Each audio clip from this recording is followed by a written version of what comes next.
नमस्कार. मी प्राध्यापक doctor Shahajirao Deshmukh, retired professor, पदव्युत्तर भूगोल विभाग, शिवाजी विद्यापीठ, कोल्हापूर. मित्र, आज मी तुम्हाला ताणतणाव या विषयावरती थोडंसं बोलणार आहे. आपल्या जीवनातला सर्वात महत्वाचा भाग ताणतणाव. महाशिवरात्रीच्या काळात महादेव चरणी प्रार्थना करून आपले ताणतणाव कमी व्हावेत अशी अपेक्षा व्यक्त करून मी आज बोलायला सुरुवात करतो. मित्र, आपल्याला माहिती आहे, जगात तुम्ही कुठेही जा, सर्वत्र युद्ध, स्पर्धा, असमाधान, दुःख, गोंधळ, अतृप्तता, अव्यवस्था ह्याच साम्राज्य तुम्हाला दिसेल. हे फक्त आंतरराष्ट्रीय लेवललाच नव्हे, तर प्रत्येक देशात, प्रत्येक समाजात, प्रत्येक क्षेत्रात, एवढंच नव्हे तर प्रत्येक घरात दुसरं आपणाला काही आढळत नाही. अशा या तणावग्रस्त जगात व समाजात आपण कुठेतरी सुख शांती किंवा खरी शांती, खरं समाधान लाभावं म्हणून प्रयत्न करत असतो किंवा त्याचा आपण शोध घेत असतो. ही शोधाशोध व धावाधाव करण्यात संपूर्ण शक्ती आपली खर्च पडते आहे, तरी सुखाची किंवा सुख शांतीची शाश्वती आपणाला मिळत नाही. आपण मात्र आपले प्रयत्न चालूच ठेवतो.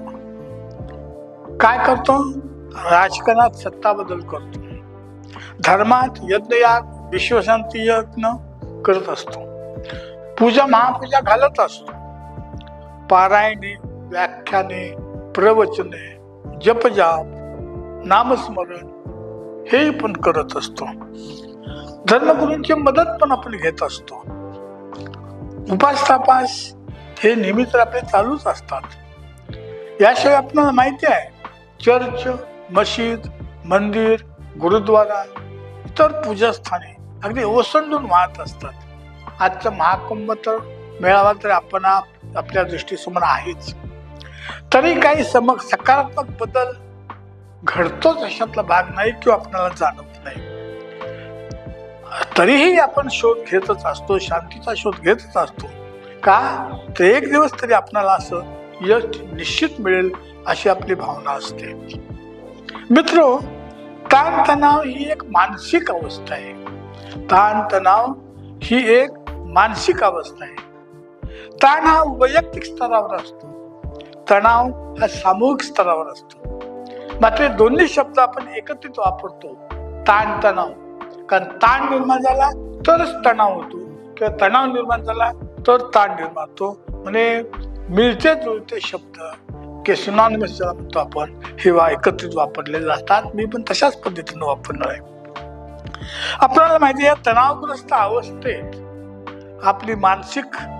आपल्यात मानसिक व शारीरिक बदल होत असतो. एखाद्या बाह्य परिस्थितीमुळे एखादा अप्रिय प्रसंग उद्भवला किंवा प्रासंगिक बदल झाला तर आपणात शारीरिक व मानसिक नकारात्मक प्रतिसाद मिळतो. शारीरिक व मानसिक नकारात्मक प्रतिसाद निर्माण होतो. या नकारात्मक प्रतिसादालाच ताणतणाव म्हणतात. म्हणजेच आपल्या मनात अनावश्यक व नकारात्मक विचारांची गर्दी होते, त्यामुळे आपली मनस्थिती बदलते आणि ताणतणाव होत असतो. मित्र, ताणतणाव हे अनेक प्रकारचे असतात. त्यातले परिचित आपल्याला असणारे वातावरणीय तणाव, सामाजिक तणाव आणि कौटुंबिक तणाव, हे 3 प्रकारचे तणाव आपल्याला परिचित आहेत. याच्यापेक्षा वेगळे अनेक प्रकारचे असू शकतात. वातावरण तणाव म्हणजे कशाच पद्धतीने असतो तर एखाद्या वेळेला अचानकरित्या हवेत बदल घडतो, प्रचंड मोठं वादळ येते, पाऊस पडतो आणि त्याचा परिणाम आपल्यावर होतो आणि ताणतणाव वाढतो. किंवा भूकंपासारखी नैसर्गिक आपत्ती निर्माण होते, वातावरणात बदल होतो आणि ताणतणाव वाढतो. सामाजिक तणाव तर आपल्याला रोजच अनुभवत आहोत. जातीतील तणाव, दंगल, राजकीय ईर्ष्या, पुतळा विटंबना इत्यादी अनेक प्रकारचे तणाव निर्माण होतात की ज्याच्यामुळं शारीरिक किंवा आपले जे मानसिक स्वास्थ्य, सामाजिक स्वास्थ्य निघून जात. कौटुंबिक ताणतणाव हा आपल्या दैनंदिन जीवनाचा एक भाग झालाय. आपल्या अनेक प्रकारचे आपल्यावर ताणतणाव आपल्यात निर्माण होत असतात. उदाहरणार्थ आर्थिक चिंता असते, मुलांचे प्रश्न असतात किंवा घरगुती वाद असतात. असे अनेक प्रकारचे वाद हे तुम्हाला माहितीच आहेत. हे ताणतणाव आपल्या निर्माण असतात. परंतु ठराविक मर्यादेपर्यंत हे ताणतणाव आपण सहज सहन करू शकतो. ठराविक मर्यादेपर्यंत ताणतणाव आपण सहज सहन करू शकतो. त्याचा आपल्यावर परिणाम होत नाही. मात्र सध्याच्या काळात तर हा ताणतणाव हा आपल्या जीवनाचा एक अविभाज्य घटक झाला आहे. तो सहन करण्याची आपल्यात कुवतही निर्माण झालेली असते. या ताणतणावाचा मित्र परिणाम मर्यादित स्वरूपात होईना आपल्या वर्तणुकीवर होत असतो. ताणतणाव हा सकारात्मक व नकारात्मक दोन्ही पद्धतीचा असू शकतो. मुलांची परीक्षा, उदाहरणार्थ एखाद्या घरामध्ये मुलाची परीक्षा असेल, हायस्कूलचा असेल, कॉलेजचा असेल किंवा MPSC असेल किंवा MPSC कुठलीही परीक्षा असेल, तर त्याच्यावर प्रत्येकावर ताण असतो. एकत्रित घरात तणाव निर्माण झालेला असतो. परंतु ह्याच्यातून निष्पत्ती एक सकारात्मक असणार आहे. कारण पास झाला, काय झाला, तर ही सकारात्मक भावना निर्माण होते याच्यामध्ये. म्हणजेच हा सकारात्मक ताणतणाव असतो. याच्या उलट एखाद्या घरात मुलगा अभ्यास करत नाही, त्रास देतो, सगळ्यांच्याच मनावर ताण आणि तणाव निर्माण होतो. अशा पद्धतीचा जो तणाव असतो तो नकारात्मक स्वरूपाचा तणाव असतो. मित्र, तणाव हा मनाचा उपजत विकार आहे. तणाव हा आपल्या मनाचा उपजत, जन्मजातच हा विकार आहे. मनस्थिती, आपली मनस्थिती आणि परिस्थिती, सभोवतालची परिस्थिती या वेळेला जेव्हा असामंजस्य निर्माण झाले, यात असामंजस्य निर्माण झाले तर ताणतणाव निर्माण होतो. त्यात आपल्या शरीरात स्थित्यंतर होत असते. हे आपल्याच असे नव्हे, सर्व सजीव प्राण्यांच्या बद्दल सुद्धा बाबत सुद्धा हीच अवस्था आहे. त्यांना फक्त एक्सप्रेस आपल्या जशा पद्धतीने बोलतो त्या पद्धतीने त्यांना काही बोलता येत नसतं. आपल्याला माहिती आहे, आपल्याला 3 शरीर आहेत. भौतिक शरीर म्हणजे स्थूल शरीर, जे आपले हात, पाय, डोळे, कान जे आहेत हे शरीर जे तुम्हाला दिसतं ते. दुसरं मानसिक शरीर, सूक्ष्म शरीर, हे आपल्या ह्या शरीराच्या आतल्या बाजूलाच अशाच आकाराचा असतो. दुसऱ्या भाषेत तुम्हाला परिचित असलेलं नाव म्हणजे आपलं मन. आपलं मन म्हणजे सूक्ष्म शरीर. आणि तिसरं असतं ते कारण शरीर, की जे आपल्या अस्तित्वाचं कारण असतं. ते कारण शरीर म्हणजेच आत्मा. भौतिक शरीर व मन किंवा सूक्ष्म शरीर या दोन्हीचा अगदी जवळचा संबंध आहे. आपलं मन जर तणावरहित असेल तर भौतिक शरीर स्वस्थ राहते. भौतिक शरीर स्वस्थ राहते. याच्या उलट आपलं भौतिक शरीर जर तणावरहित असेल तर आपलं मन सुद्धा स्वस्थ राहते. मित्र, हे जे मन आहे, हे आपले जे हृदय आहे पूर्ण, ह्या बरगड्या, दोन्ही बरगड्याचा ह्याच्यामध्ये हे संपूर्ण हृदय हे मनाचं क्षेत्र असतं. म्हणजे आपले हृदय हे मनाचं क्षेत्र असतं. आता या ह्याच्यामध्ये इथून ही उभी रेघ खालून वर अशी 2 बरगड्याच्या मधून मधली रेघ उभी मारली, खाली विकेंद्रित, वरती एककेंद्रित.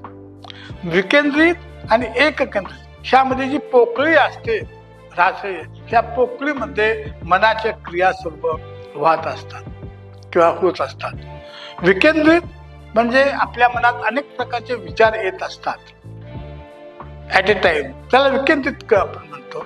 आणि एककेंद्रित एका वेळेला एकच विचार किंवा एकाच गोष्टीवर विचार करत असतो.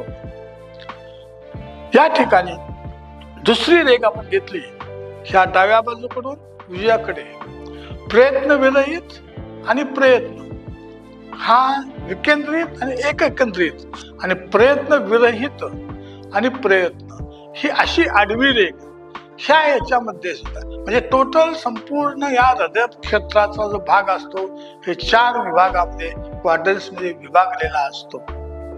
तो कसा? विकेंद्रित आणि एक केंद्रित ही उभी रेषा आणि आडवी रेषा प्रयत्नविरहित आणि प्रयत्नयुक्त, अशा पद्धतीने हे चार क्वाड्रंट्स भाग तयार झालेले असतात. हे प्रत्येकाचे एक एक वैशिष्ट्य असतं. हे प्रयत्नविरहित आणि ही विकेंद्रित हा जो भाग असतो, या ठिकाणी अशा प्रकारच्या व्यक्ती तुम्हाला समाजात पाहायला मिळतात. प्रयत्न तर काहीच करत नाहीत, पण मनात विचार मात्र अनेक प्रकारचे असतात. प्रत्येक गोष्टीमध्ये तो तज्ञ असल्यासारखाच बोलत असतो. उदाहरण सांगायचं तर झालं तर एखादा माणूस जर इंजिनियर असेल, तो धरण बघायला गेला असेल, तर त्याला आपण इंजिनियर असल्यासारखाच तो बोलत असतो.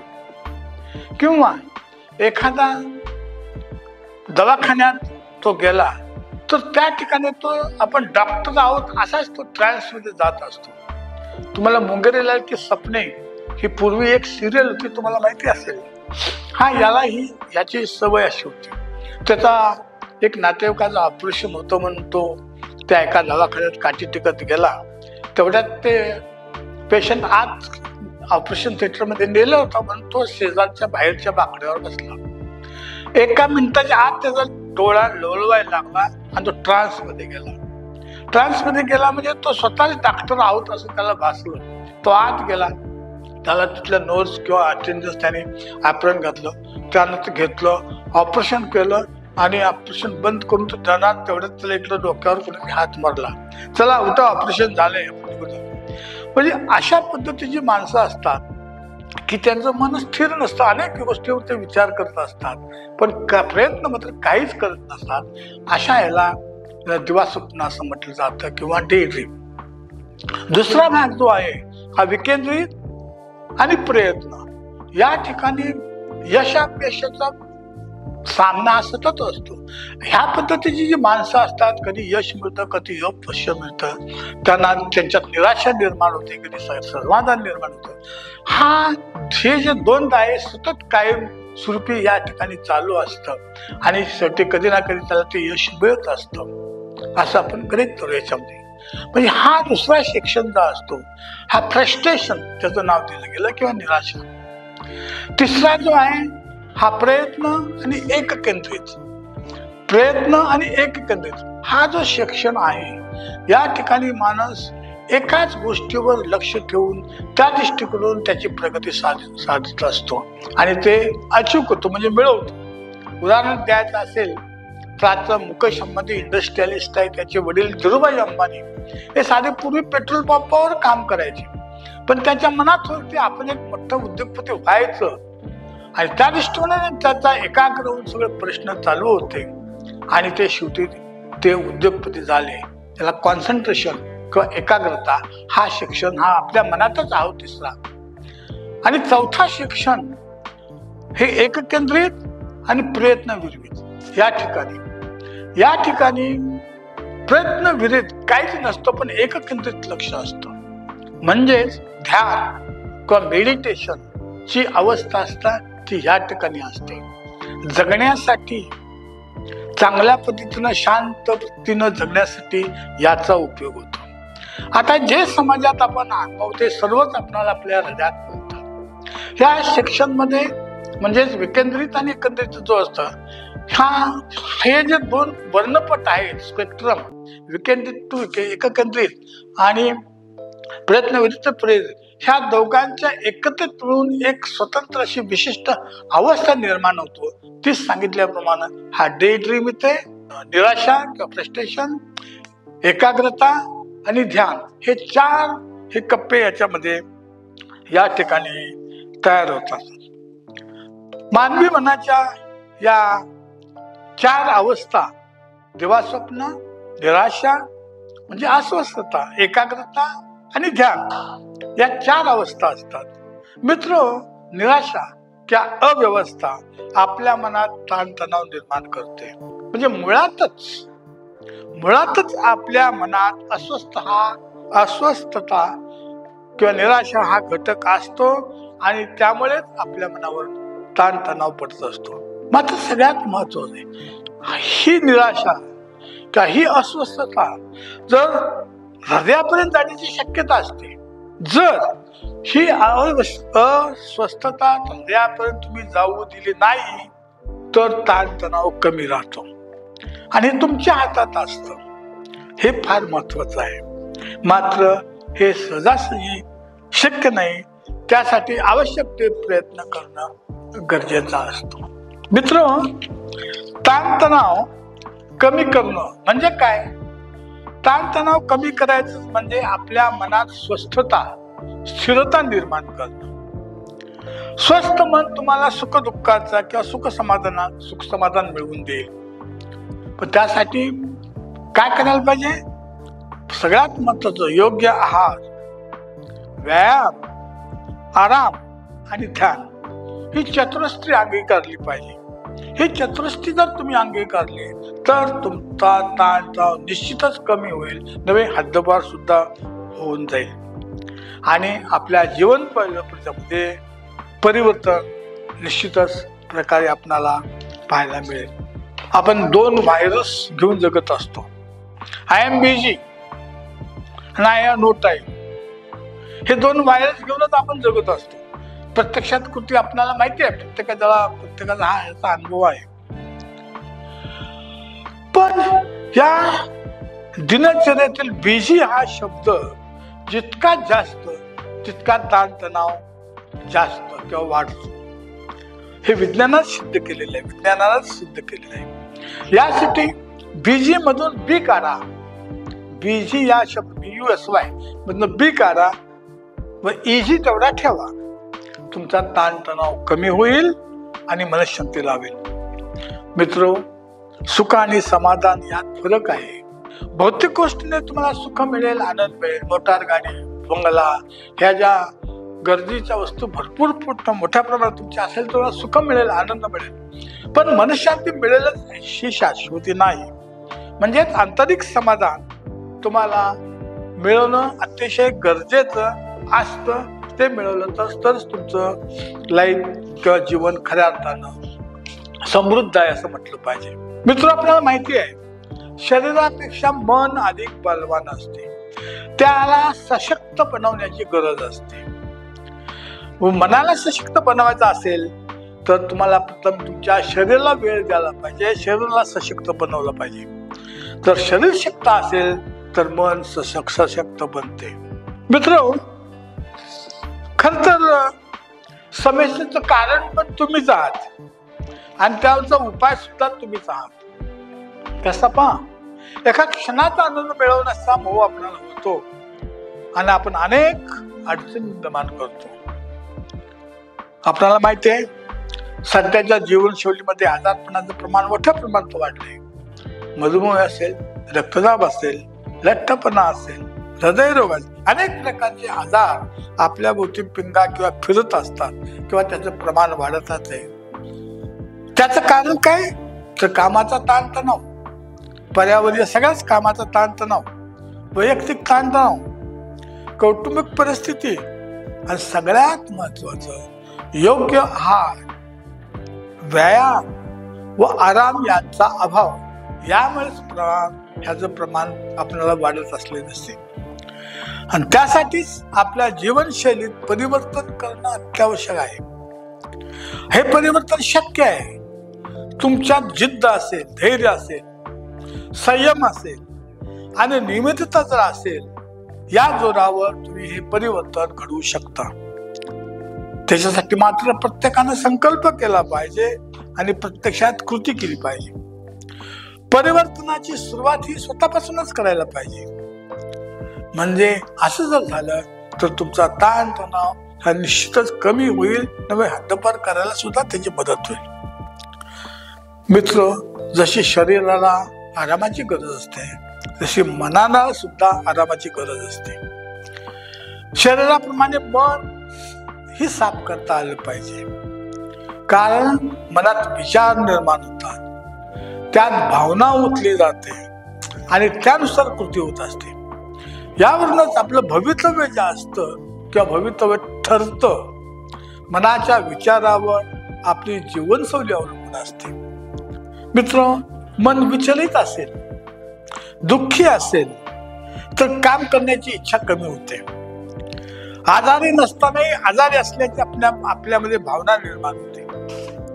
पण शरीराला जखम असेल, याच्या उलट पहा, शरीराला जखम असेल वे काय एखादी आनंदाची बातमी जर तुम्हाला मिळाली तर आपण ते आजारपण विसरून त्या आनंदात सामील होतो किंवा तो आनंद साजरा करतो. यावरून आपल्याला लक्षात येतं की शरीरापेक्षा मन हे अधिक शक्तिशाली आहे, आपल्याला हे जाणवतं. त्याकरता मात्र ध्यान, योगा, व्यायाम हे नियमित करणे अत्यावश्यक आहे. त्यामुळे मनाची सकारात्मकता वाढत असते. त्यातूनच आपल्या जीवनशैलीला नवा आयाम मिळेल. सुंदर आणि समृद्ध अशा जीवनशैलीत परिवर्तन होईल. मित्र, तुम्हाला ताणतणाव हद्दपार करायचा आहे ना, तर योग्य आहार, व्यायाम, आराम आणि ध्यान ही चतुष्टी मात्र अवलंबित करा. आता हे सगळ्याच बाबतीत जनरल सांगितलं जातं. मी थोडस त्याचं बारीक विश्लेषण करायचा प्रयत्न केलेला आहे. प्रत्येकाबाबत हे वेगवेगळे असू शकतं. योग्य आहार म्हणजे काय, तर अयोग्य प्रकारचं खाणं, अयोग्य वेळ, कधी ठराविक कुठली वेळ खायचं ते, आणि अयोग्य पद्धतीचा आहार हा कसल्याही परिस्थितीत बंद झाला पाहिजे. आहार हा पिरियडिक असला पाहिजे. सकाळी जास्त, दुपारी कमी आणि रात्री त्याहून कमी. असं का? सकाळी जास्त का, तर रात्री आपण जेवलेला असतो 8 वाजता किंवा 9 वाजता. सकाळी 10 वाजता 10 ते 12 तासाचा फरक पडतो. त्यामुळे आपल्या शरीरातले ज्या फंक्शन्स ज्या असतात किंवा संस्था असतात त्यांच्यासाठी इंधन हवं असतं. म्हणून सकाळी जास्तीत जास्त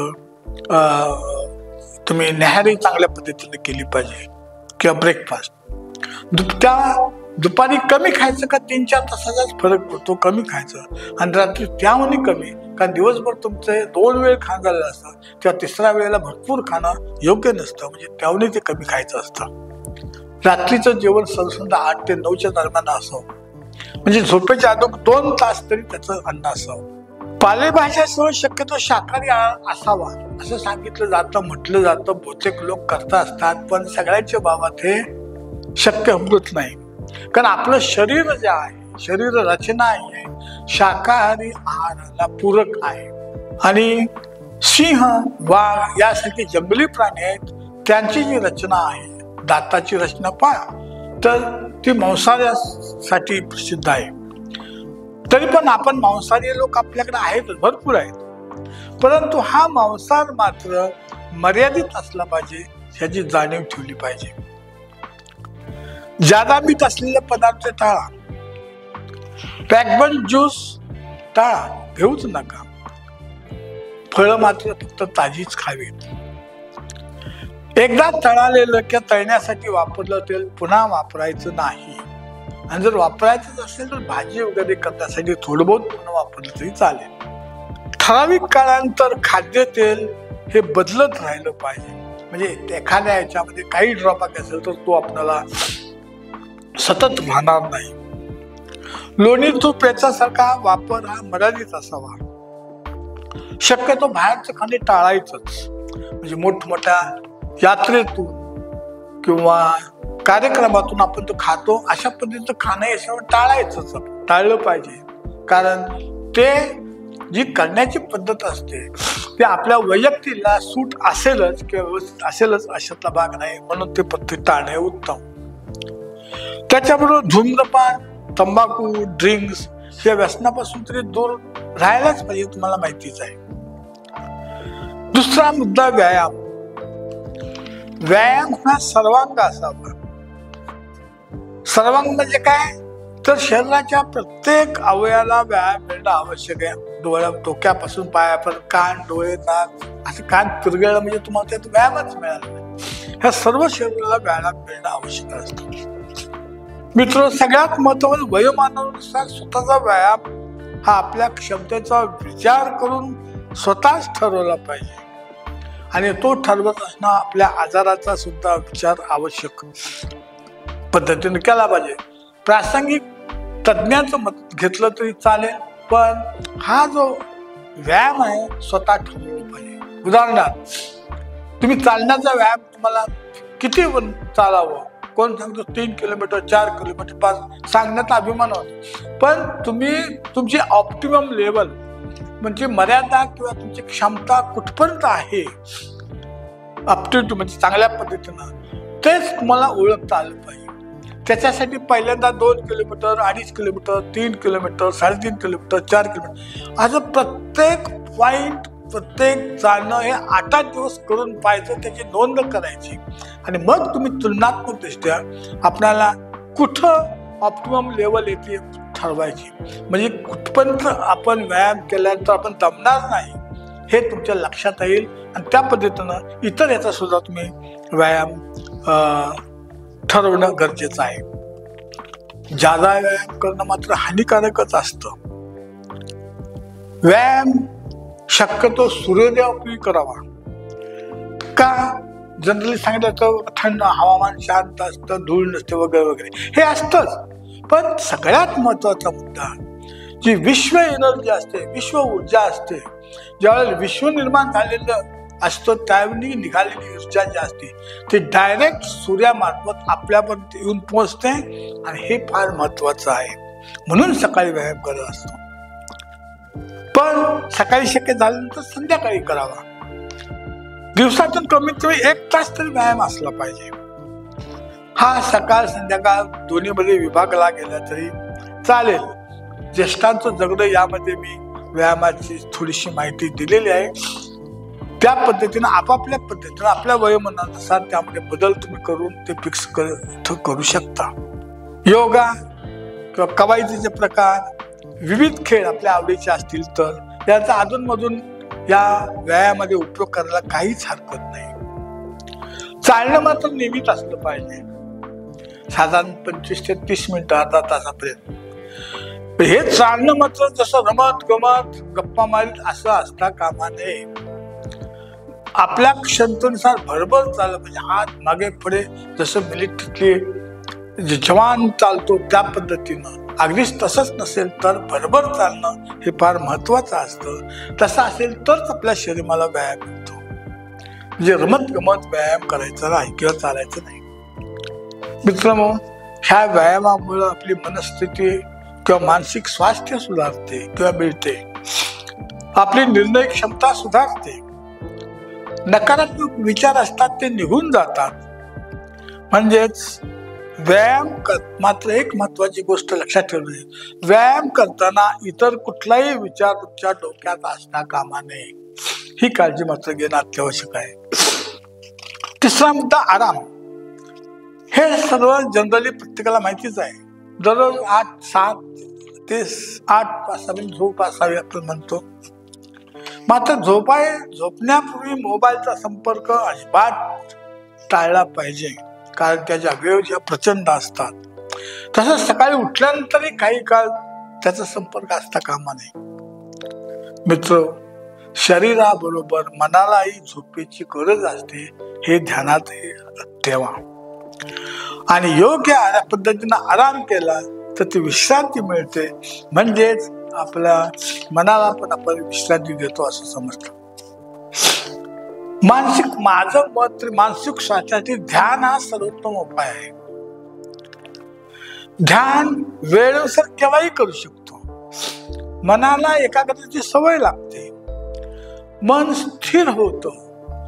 आपल्या शरीरात असणाऱ्या प्रणाली, पचन संस्था, उत्सर्जन संस्था, श्वसन संस्था, ह्या ज्या संस्था असतात, रक्ताभिसरण संस्था, ह्या 6 संस्था आहेत, ह्या योग्य पद्धतीने चालतात. आणि ध्यान केल्यानंतर मन मुळातच स्वास्थ्य होतं, चेतना तुमची तरल वाहते, त्यामुळे मनाला स्वास्थ्य निर्माण होते. त्याच्यासाठी ध्यान हे अतिशय गरजेचं आहे. मित्र, तुम्हाला हे सर्व उपाय मी सुचवलेत, दररोज करा. शक्यतो दररोज करणं हे शक्य होणार नाही याची जाणीव मला आहे. त्यासाठी तुम्ही एका आठवड्याचं वेळापत्रक तयार करा आणि त्यानुसार आचरण करा. मागे पुढे झाले पण काही मोठा फरक पडत नसतो. कुठे ना कुठे प्रत्येक सूचनेचा विचार केला जावा याची मात्र जाणीव असावी. म्हणजेच योग्य आहार, व्यायाम, आराम व ध्यान या चतुष्टयाचा मात्र वापर तुम्ही करणं अत्यंत आवश्यक आहे. मला माहिती आहे हमखास तुम्हाला यश मिळेल आणि तुमचा ताण हद्दपार होईल किंवा कमीत कमी तो कमी तरी निश्चितच होईल. तुम्ही मनानं घेतलं तर तो हद्दपारी सुद्धा करणं अवघड नाही. म्हणून मानसिक स्वास्थ्यासाठी ध्यान म्हणून हे फार महत्वाचं आहे. मित्र, पुढील याच्यासाठी खास ध्यान करा म्हटलं की माणूस, मी स्वतः एकदा एक शिबिर अटेंड करून ध्यान केलं, डोळे झाकले तर हजारो विचार माझ्या डोक्यात आले. दर दिवशी मित्र लक्ष घ्या, 30,000 विचार आपल्या मनात येत असतात. दर दिवशी 30,000 विचार आपल्या मनात येतात. मग किती विचार आपण बाजूला काढायचे, कसे काढायचे, हा मोठा प्रश्न होतो. तुम्ही डोळे दाखवून बसला म्हणजे दातातच अशातला भाग नाही. म्हणून मी हा प्रश्न त्या संबंधित ज्यावेळी मी शिबिर अटेंड केलं तर त्याला मी तो विचारला. त्याने सांगितलं डोळे झाकून आपलं लक्ष घ्यायचं, अंग शिथिल करायचं वगैरे असं काहीतरी त्यांनी सांगितलं किरकोळ गोष्टी. मला काही तितक्या पटल्या नाही. मग त्याच्यावरती पुस्तकं थोडीशी वाचली छानपैकी आणि मग थोडंसं माझ्या ते ध्यानाचं आलं की त्याच्याबद्दल आपलं अंग शिथिल करायचे पण काही कला आहे, आपलं मन शुद्ध करायचे काही कला आहेत. म्हणजे हे सर्व ध्यानामध्ये समाविष्ट असतं. ध्यान याच्यावरती एक एपिसोड मी पूर्वी दिलेलाच आहे, पण आता मात्र हे ध्यान कसं करावं याबद्दल पुढचा मी एपिसोड आपणाला देणार आहे. नमस्कार. आपणाला आवडला असेल तर लाईक करा, सबस्क्राईब करा आणि टिपात्मक परीक्षा करून माझ्यापर्यंत पोहोचवा. नमस्कार.